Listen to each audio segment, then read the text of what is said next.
Le préfet de la Matanie, Gérald de Beaulieu, réitère sa volonté d'avoir une plus grande fiabilité sur le service de traversier entre le Bas-Saint-Laurent et la Côte-Nord.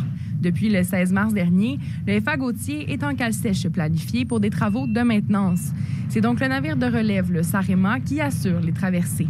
Mais un bris survenu cette semaine sur le navire de relève soulève de sérieuses questions. Les bris mécaniques peuvent arriver, c'est normal, mais est-ce que c'est vraiment normal lorsqu'on a deux bateaux de faire en sorte que pendant que la période, le bateau est en cale sèche, l'autre a des bris qui interrompent le service? Donc, moi, c'est une question de fiabilité, c'est un service essentiel. Si les impacts se font ressentir d'un côté du fleuve, ils se font aussi sentir sur l'autre rive.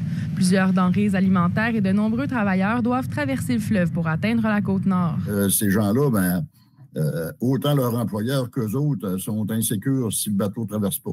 Fait que c'est un enjeu majeur. Un autre élément fragilise les déplacements entre les deux rives. La traverse entre Rivière-du-Loup et Saint-Siméon n'est toujours pas en fonction, comme il est coutume de l'être en cette fin de semaine de Pâques.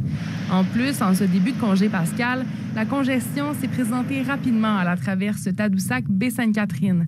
En début d'après-midi, vendredi, le temps d'attente du côté de Tadoussac était de plus d'1 heure. À la traverse Tadoussac-Baie-Sainte-Catherine, il y a seulement un bateau qui traverse au lieu de deux comme d'habitude.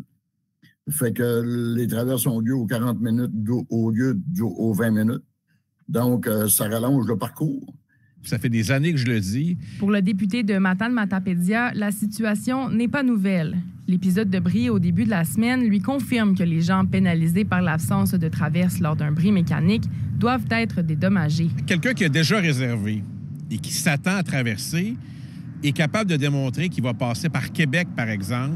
Alors, on est capable de calculer le kilométrage, le coût qui est relié, d'autres dédommagements potentiels, nuitées, repas.